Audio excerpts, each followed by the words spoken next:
కొంతమందికి చాలా సులువైన పని కదా! ఒకరి ఛానల్ మీద కాపీరైట్ వేయటం అయినా, వాళ్ళ ఛానల్‌కి రిపోర్ట్ కొట్టటం అయినా, ఒక యూట్యూబ్ ఛానల్ పెట్టాలంటే ఎంత కష్టమో ఒక్కసారి ఆలోచించారా? మనం పెట్టుకున్న పేరు యూట్యూబ్‌లో సెర్చ్‌లో కొడితే కనీసం ఆ పేరు మళ్ళీ రాకూడదని ఎంతలా వెతికి వెతికి పేర్లు పెట్టుకుంటామో తెలుసా ఒక యూట్యూబ్ ఛానల్‌కి. మీరు చాలా సింపుల్‌గా కాపీరైట్ వేయగలుగుతారు.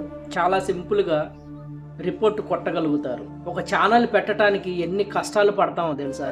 ఒక ఛానల్ పెడితే దాంట్లో ఎంత కష్టం ఉంటుందో మీకు తెలుసా? దాంట్లో మేము పడ్డ శ్రమ ఎంత ఉంటుందో మీకు తెలుసా?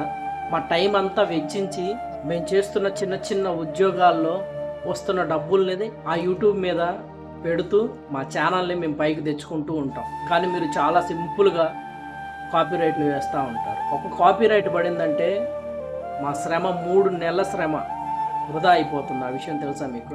సంవత్సరాలు కష్టపడి పెడతాం మేము ఛానల్లో. తీరా చివరి ఆఖరికి పంట చేతికి వచ్చేసరికి రైతుకి గనక అకాల వర్షాలు పడి పంట ఎలా నాశనం అయ్యిద్దో మా ఛానల్ సక్సెస్ అయ్యే టయానికి మీలాంటి వాళ్ళు కొంతమంది వచ్చి కాపీరైట్లు వేస్తారు. 90 రోజులు ఆ కాపీరైట్ పోవడానికి మేము ఎంత కష్టపడాలో తెలుసా? ఈ యూట్యూబ్ ఛానల్ మీదే మేము ఆధారపడి మా పిల్లలు ఆధారపడి ఉంటారన్న విషయం మీకు తెలుసా? మా కష్టం మీకు తెలుసా? ఎవరికి తెలియదు. మీకు చేతిలో ఫోన్ ఉంది కదా, రిపోర్ట్ కొట్టేద్దాంలే, చేతిలో ఫోన్ ఉంది కదా కాపీరైట్ వేసేద్దాంలే అని వేసేస్తారు. మా 5 ఏళ్ల 10 ఏళ్ల శ్రమ యూట్యూబ్ ఛానల్. మా కష్టం మీకు ఎవ్వరికి తెలియదు. మాదే కాదు, యూట్యూబర్ల కష్టం ఎవ్వరికి తెలియదు. దయచేసి ఒకసారి ఆలోచించి ఎవరి ఛానల్కైనా రిపోర్ట్ కొట్టాలన్నా, వాళ్ళ ఛానల్ని కాపీరైట్ వేయాలన్నా 1కి 10 సార్లు ఆలోచించండి. ప్లీజ్ దయచేసి మీరు మా వీడియోలకి లైకులు కొట్టకపోయినా పర్వాలేదు, కానీ మా ఛానళ్ళకు మాత్రం కాపీరైట్లు వేయకండి, రిపోర్ట్లు కొట్టకండి. చిన్నపిల్లల జీవితాలు ఆధారపడి ఉన్నాయి.